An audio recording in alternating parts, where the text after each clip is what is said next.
27.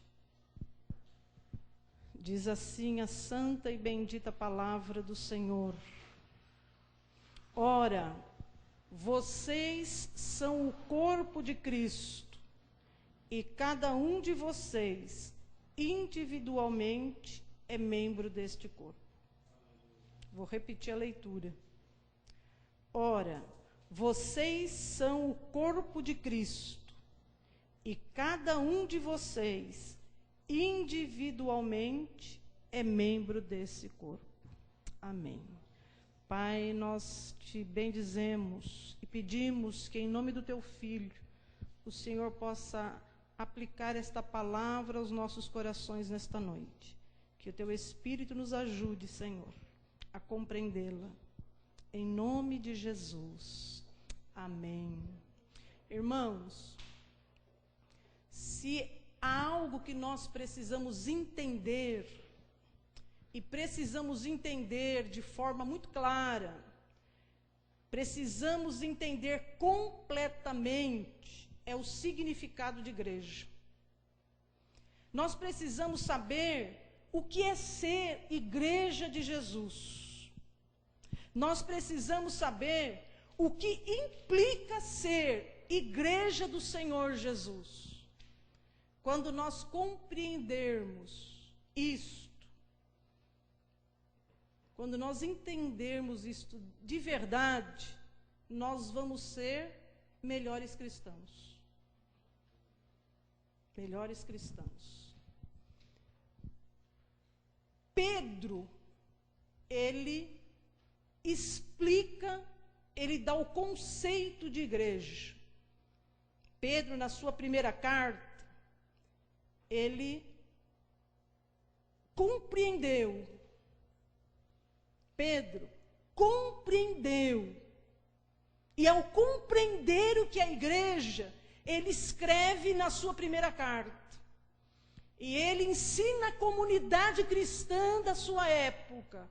Ele ensina aos crentes da sua época o que é ser igreja do Senhor Jesus Cristo.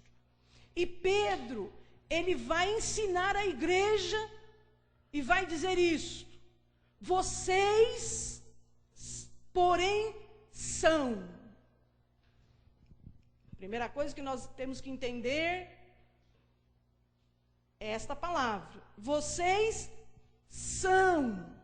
Ou seja, faz parte da natureza, faz parte da estrutura. Isso que eu vou falar é o que vocês são na essência. Vocês são. São o quê? Geração eleita, sacerdócio real, nação santa, povo exclusivo de Deus. Isto é que a igreja é. Vou repetir.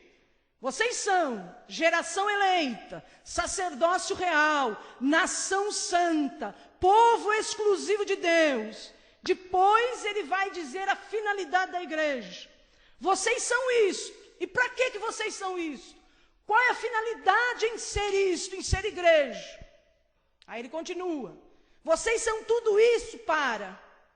Vocês são tudo isso para anunciar as grandezas daquele que os chamou das trevas para a sua maravilhosa luz. Antes, vocês nem sequer eram povo, mas agora são povo de Deus. Não haviam recebido misericórdia, mas agora a receberam. Então Pedro, ele conceitua igreja, ele diz o que é ser igreja. Ora, aonde Pedro foi buscar isso? De onde Pedro tirou o conceito de igreja? Para dizer com segurança, para dizer na direção de Deus, para dizer por revelação divina o que nós somos. Pedro tirou isso lá do Velho Testamento, no livro de Êxodo, do capítulo 19. O que está acontecendo em Êxodo? No capítulo 19, Deus está falando com Israel. Deus tinha tirado Israel do Egito. Israel está já no deserto. Deus chama Moisés e diz para Moisés: olha, você vai dizer para este povo. E o que é que ele diz para o povo? Moisés diz isto para o povo em nome de Deus. Agora, pois, se diligentemente ouvirdes a minha voz e guardardes o meu conserto, então, sereis a minha propriedade particular dentre todos os povos, porque toda a terra é minha, e vós me sereis um reino sacerdotal, um povo santo. Estas são as palavras que falarás aos filhos de Israel. Qual é a importância, irmãos, de Pedro ter tirado o conceito de igreja do mesmo conceito de Israel? Em outras palavras, Pedro está dizendo: vocês são o que Israel é. É isso que Pedro está dizendo. Pedro, ele está fazendo a igreja entender o seguinte: nós, igreja de Jesus, estamos dentro de um propósito eterno. Nós, igreja do Senhor Jesus Cristo, estamos dentro de um plano de Deus, um plano que nasceu lá em Gênesis, no capítulo 3, no dia que Adão e Eva pecaram, desobedeceram ao Senhor, e a desgraça veio sobre todas as gerações, sobre todo ser humano. Naquele dia, Deus disse para a serpente, para Satanás: eu vou colocar inimizade entre você, serpente, e a descendência da mulher. Você vai ferir o descendente da mulher, mas o descendente da mulher vai pisar na sua cabeça.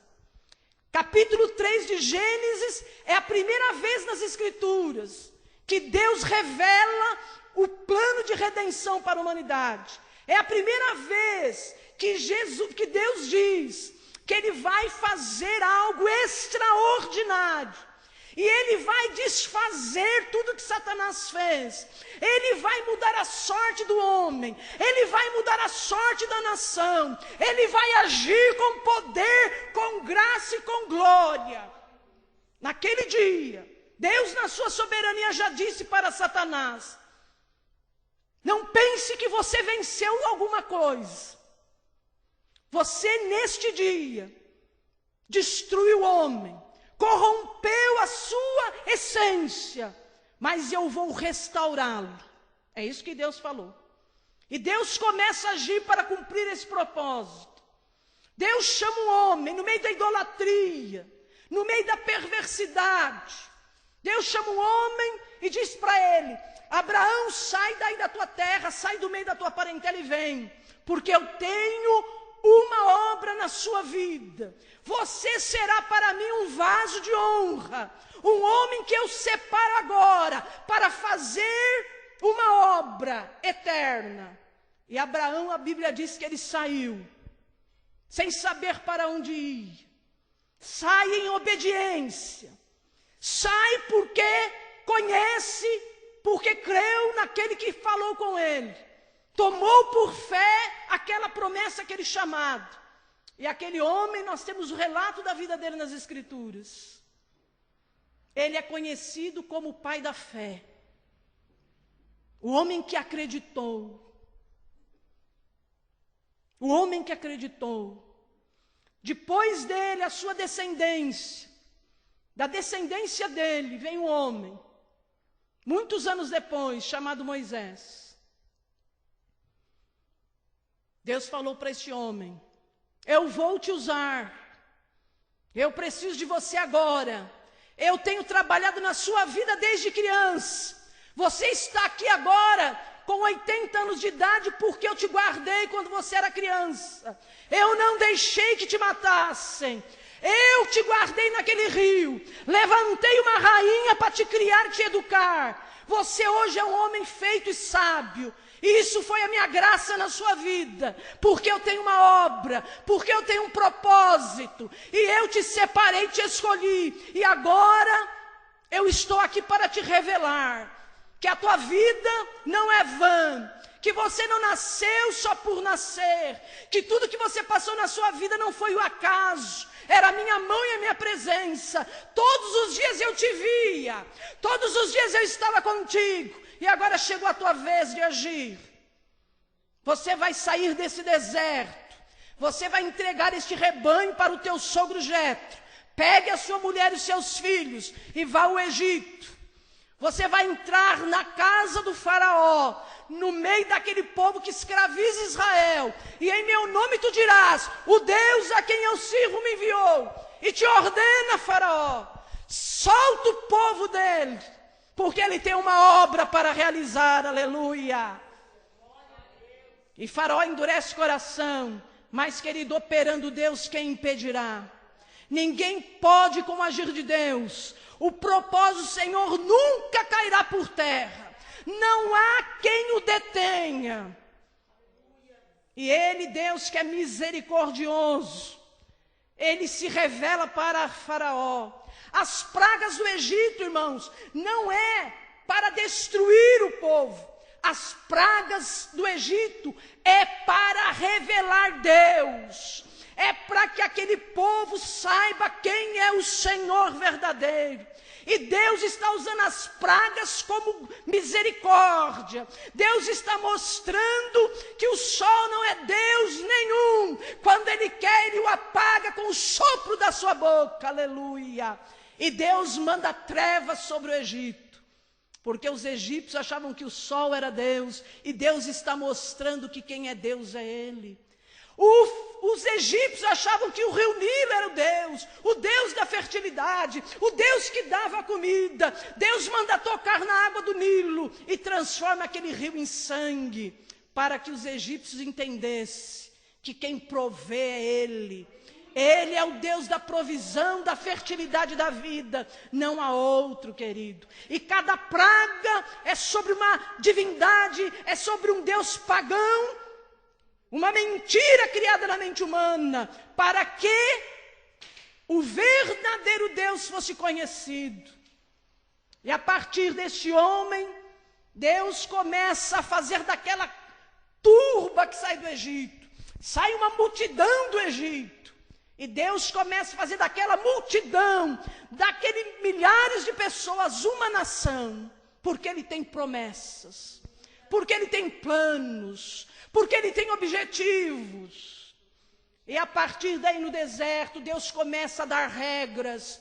E a primeira regra é esta: a partir de agora, não terás outros deuses diante de mim. Por que Deus diz isto? A partir de agora, não farás nenhuma imagem de escultura. Por que Deus diz não, não, não, não? Os 10 mandamentos, todos começam com uma negativa: não farás. Sabe por quê?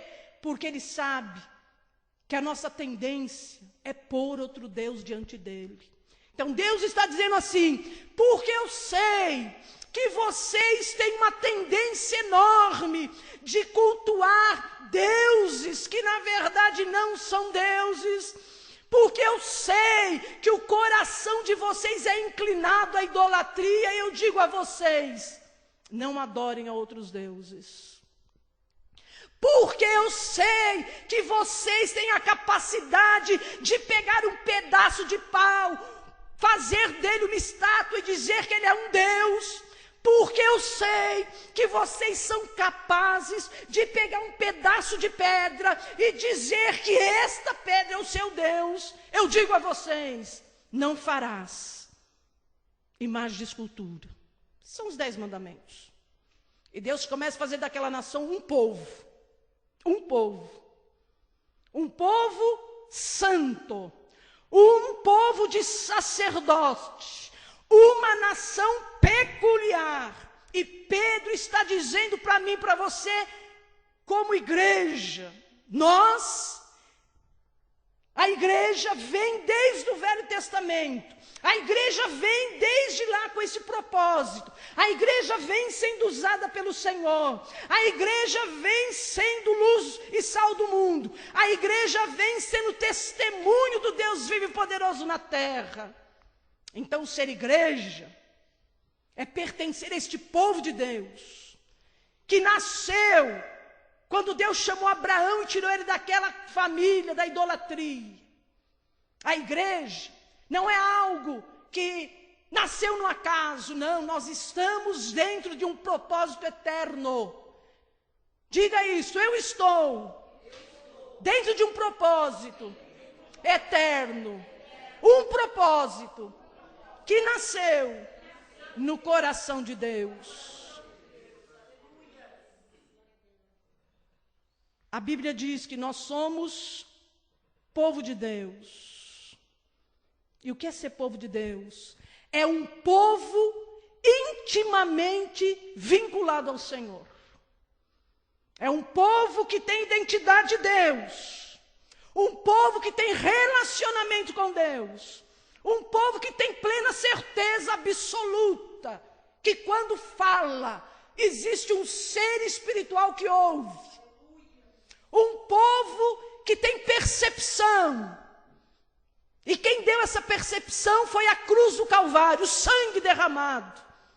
O sacrifício eterno do Cristo, que destapou os nossos ouvidos, tirou a nossa cegueira e nos pôs em vida, para perceber que existe alguém, aleluia, que criou este mundo, que o governa e que chama homens, aleluia. Nós somos o povo que se relaciona com Deus e um relacionamento de lealdade. O nosso relacionamento com Deus é de lealdade.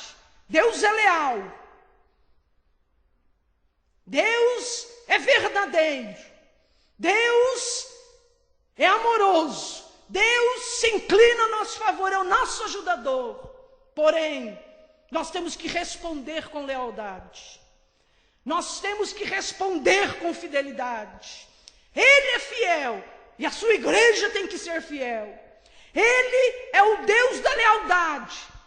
Leal com o seu povo, leal com a sua aliança, leal com as suas promessas. E você tem que ser leal. Leal em quê? Leal na obediência. Leal em representá-lo com dignidade na terra. Leal em divulgar a esperança que há no nome dele. Leal em morrer se for necessário. Pela sua declaração de que ele vive, de que ele é verdadeiro e de que ele reina poderosamente, aleluia, sobre céu, sobre terra e sobre o inferno. Deus detém o poder, ele tem toda a autoridade, ninguém está acima dele, tudo ele tem nas mãos. Por isso ele já decretou que Satanás será destruído e um anjo prenderá. Ele é poder, meu querido, ele é real, ele é verdadeiro. E nós somos o seu povo. O povo que tem intimidade com ele. O povo que tem acesso ao seu trono, à sua presença, à sua graça, aleluia. Pedro disse que nós somos propriedade peculiar, exclusiva. Propriedade nos remete a pertencer. Se eu digo que esse microfone me pertence, eu detenho sobre ele a autoridade. Ele é meu. Você não pode vir aqui mexer se eu não deixar. Você não pode pegá-lo, a não ser que você esteja usurpando. Quando a Bíblia diz que nós somos propriedade, ela está dizendo que nós pertencemos a ele. Quando a Bíblia diz que nós somos propriedade, a Bíblia está dizendo que nós somos o objeto da afeição de Deus. Nós somos o seu tesouro móvel, a sua riqueza, que anda, que se move, aleluia, para o louvor da sua glória. Somos o resplendor, aleluia. Representamos a sua pessoa na terra. Isso é ser propriedade, é o tesouro móvel do Senhor. Somos para Ele preciosos, temos valor. Temos valor. E Pedro diz, somos uma nação santa, aleluia. Qualquer coisa, qualquer pessoa, só é santo em relação a Deus.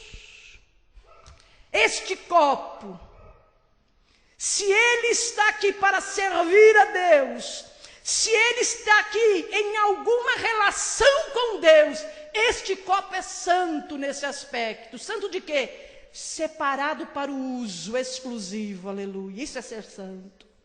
Ser santo é ser separado para o uso exclusivo de Deus.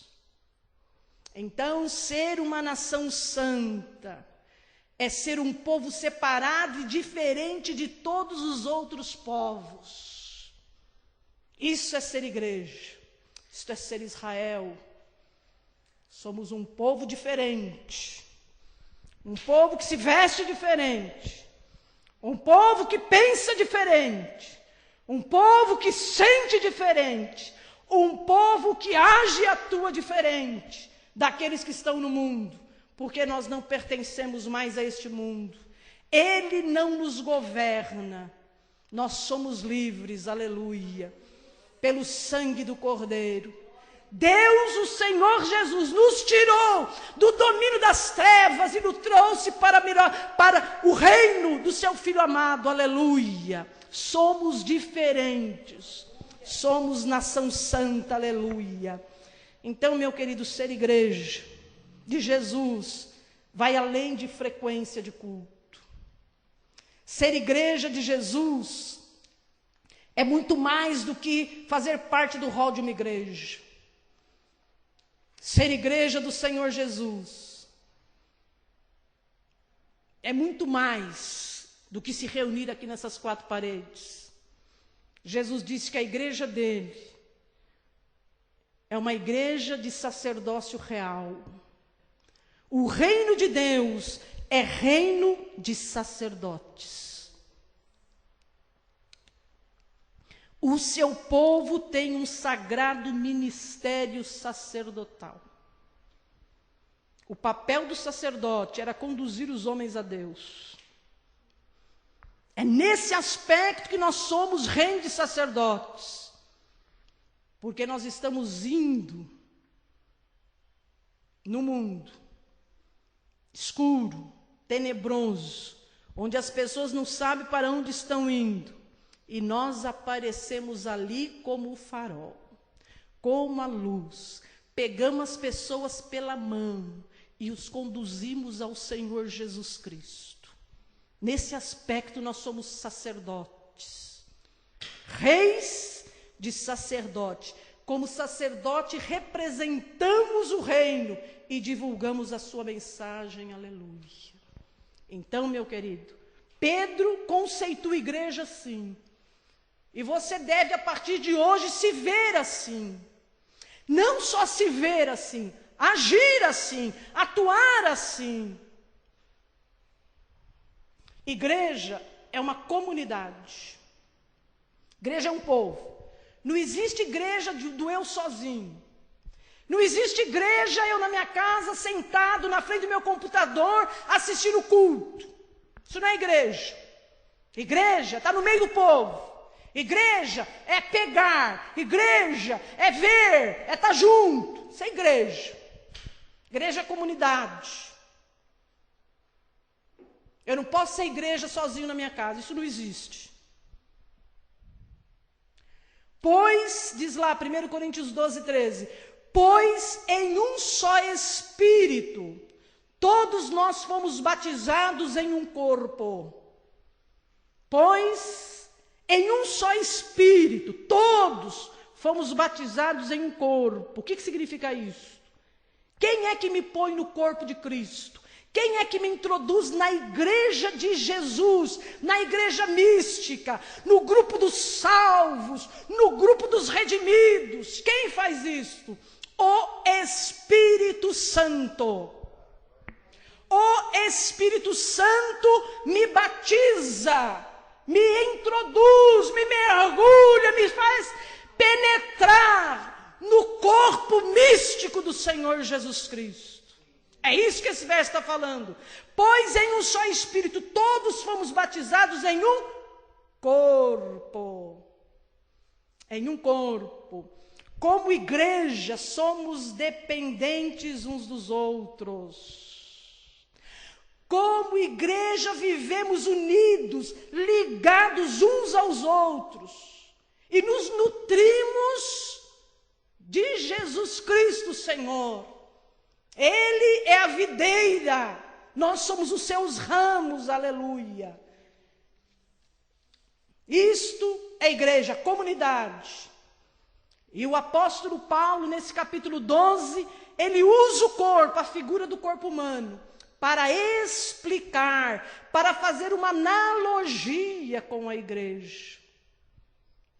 E Paulo, ele vai dizer o seguinte: se o pé disser, porque eu não sou mão, não sou do corpo, porque lá o Paulo está falando que o pé está brabo, o pé não quer ser pé, ele está fazendo uma analogia. O pé, ele queria ser mão. Ele falou, tem os dedos, mas eu não consigo pegar. Olha com a mão como é joia. A mão é muito mais útil. E a mão, ela está em destaque. Olha como a mão ajuda na comunicação. E ele está lá deslumbrado com a mão. Aí Paulo diz o seguinte: mesmo que o pé diga, porque eu não sou mão, eu não sou do corpo, ele está afirmando que não é. Mesmo assim, ele não deixa de ser do corpo.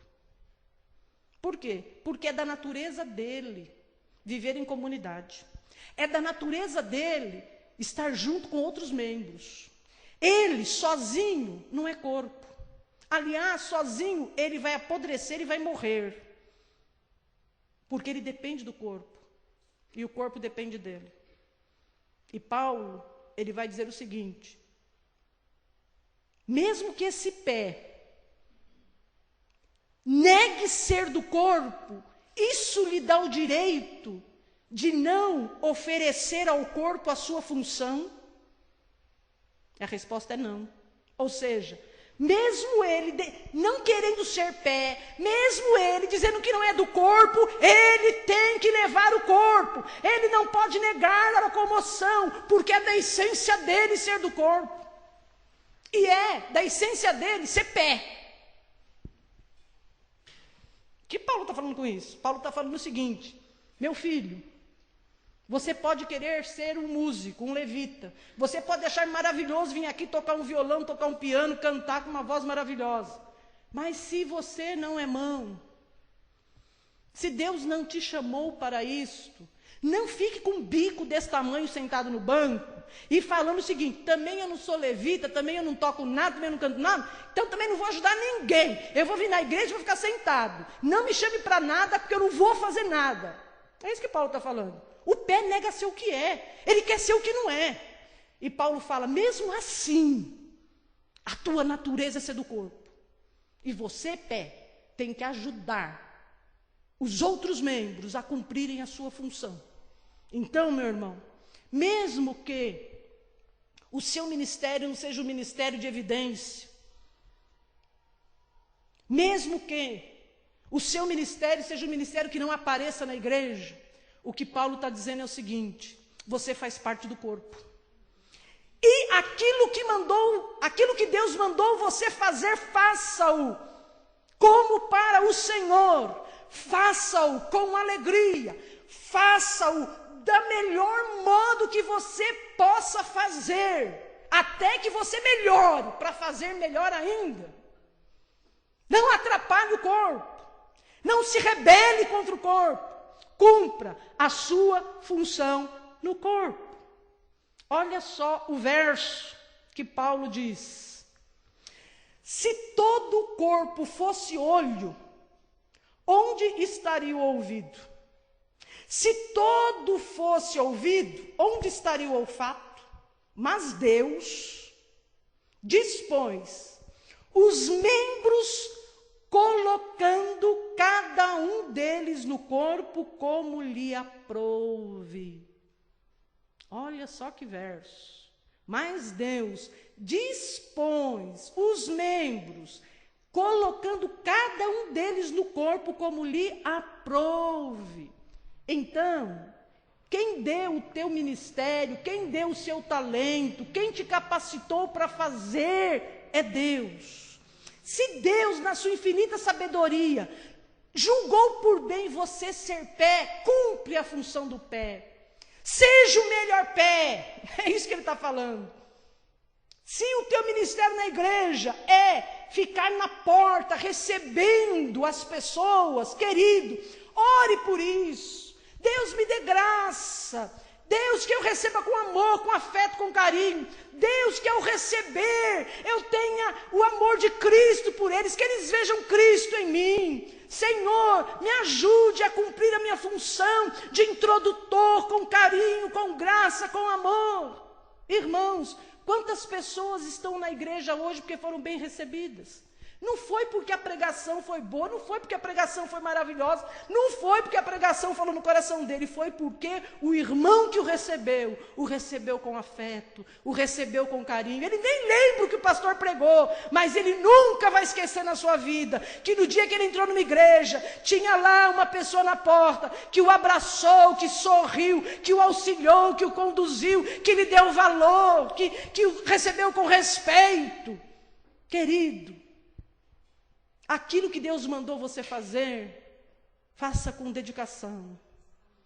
Não queira ser o que Deus não quis que você fosse. Porque quem distribui os membros no corpo é Deus. Como lhe agrada, como lhe aprouve. Então Paulo está dizendo o seguinte: Deus é quem diz quem você é. Deus é quem diz quem você é. Se ele diz que você é pé, você é pé. Se ele diz que você é mão, você é mão. Ninguém vai dizer o que você é. Quem diz que você é Deus. Então, a igreja é uma comunidade de pessoas talentosas. Por quê? Porque foram capacitados pelo Senhor do corpo, o cabeça. Porque foram capacitados, vocacionados e chamados pelo Senhor da igreja. Pelo Senhor da igreja, por mais simples que pareça aos olhos humanos, aquilo que você faz, por mais simples que pareça aos seus próprios olhos, aquilo que você faz. Sexta-feira, quando nós estávamos voltando da vigília, eu falei que a irmã Irani é uma servidora. Por quê? Porque a irmã Irani, ela tem prazer em encostar o seu carro aqui, ninguém paga gasolina para ela não, viu? Ela nunca cobrou gasolina de ninguém. Ela encosta o carro dela aqui, o povo entra dentro do carro, ela conduz para a vigília. Se nós temos que fazer uma visita, ela é a primeira, eu vou, ela chega aí com o carro dela, vai onde tem que ir, com alegria, com sorriso. Ela não vem com bico, ela participa, ela sai feliz. Ministério maravilhoso de servir, irmãos. Oxalá queira Deus, que Deus levante muitos servidores nessa igreja. Pessoas que têm prazer em servir, prazer em se pôr à disposição, prazer em ir, em trazer, em buscar, em levar. Isso é maravilhoso, irmãos. Isso é maravilhoso. Um coração inclinado para ajudar, para participar do corpo, para fazer a sua parte. Isso é lindo. E nós só chegamos na vigília porque ela nos conduziu. Nós só chegamos na vigília porque ela se dispôs a nos levar. E foi bênção, aleluia. Somos colaboradores uns dos outros. Paulo diz: quando um membro sofre, todos os outros sofrem com ele. Quando um membro é honrado, todos os outros se alegram com ele. Nós não aprendemos isso ainda, irmãos. E nós temos que lamentar profundamente. Nós não aprendemos isso ainda. Eu não aprendi isso ainda. Preciso aprender. Sabe por quê? Porque foi anunciado aqui agora que um irmão nosso está sofrendo. Pastor Leandro. Sabe o que é para um filho ver uma mãe paralítica? Sabe o que é para um filho ver uma mãe caminhando para o fim? Sabe o que é para um filho ver a mãe sofrer? Agora, nós oramos, depois esquecemos. A gente vai comer pizza, vai andar no shopping. Nós não estamos chorando com o nosso irmão. Nós não estamos sentindo a dor dele. Se nós falarmos que estamos sentindo, é mentira. É mentira. Porque sentir a dor não é só fazer uma oração aqui, não. Nós precisamos pedir a Deus, tenha misericórdia de mim, Senhor. Nós temos que parar com a hipocrisia e começar a nos ver como nós somos. E nós não aprendemos ainda. Podemos aprender, porque existe um Deus que está nos educando. O Espírito Santo veio para nos educar, para nos ensinar a ser filhos de Deus. E Ele age em nós, no nosso coração. Nós temos que dar liberdade para Ele agir. Mas, irmãos, nós somos colaboradores um dos outros. Este verso, quando um membro sofre, todos os outros sofrem com ele. Quando um membro é honrado, todos os outros se alegram com ele. Este verso fala da interdependência das várias partes do corpo, na alegria e na tristeza, meu irmão. É isso que esse verso está falando. Pedro, lá em Atos 12, de 1 a 18, Pedro foi preso. Herodes começou a prender os crentes, jogar todo mundo na cadeia, matou Tiago, irmão de João, e prendeu Pedro para matá-lo. Pedro foi preso, não é para ter um julgamento, para saber se ele... Pedro foi preso para morrer, porque o julgamento, a sentença já estava decretada. Podia ter até a formalidade. Pedro não ia sair daí vivo nunca, porque Herodes estava matando e o povo estava gostando. Sabe o que aconteceu? Quando chegou a notícia que Pedro estava preso, os outros apóstolos convocaram a igreja, explicaram para a igreja o que acontecia com Pedro. E a Bíblia diz que a igreja se uniu em intercessão, em oração, e uma oração insistente. Ninguém falou, eu não posso ir hoje não, que eu tenho que ir lá não sei aonde. Putz, eu não posso estar na igreja hoje, porque... Não, meu irmão, Pedro está preso, vamos ser um com Pedro. É corpo, é igreja, é estar junto, é ser colaborador. E a igreja unânime intercedendo, e Deus agindo na cadeia, Deus operando naquela cadeia. E o anjo do Senhor aparece lá, tira Pedro de lá. Tira Pedro do cárcere. Ninguém nem vê Pedro passar. Pedro nem está sabendo direito o que está acontecendo. E Pedro chega lá na porta da casa da oração, aleluia, glória ao Senhor. Meu irmão, se nós entendêssemos o que nós temos como igreja, o que nós podemos fazer neste mundo como igreja, como nós podemos atuar de fato como igreja. Uma vez Jesus falou para Pedro, Pedro, quando você se converter, meu querido, você vai ser uma bênção. Quem sabe se Jesus estivesse aqui pessoalmente, fisicamente, melhor dizendo, ele falaria para nós, igreja Gileade, quando vocês se converterem, quando o coração de vocês se converterem de fato, quando vocês entenderem quem vocês são, quem eu sou, que bênção vocês vão ser para esta vila, para essa cidade, para esse país. Quando vocês começarem a agir como filhos de Deus, como representantes do reino, como nação santa, como povo adquirido, como sacerdócio real, que rebuliço vai acontecer.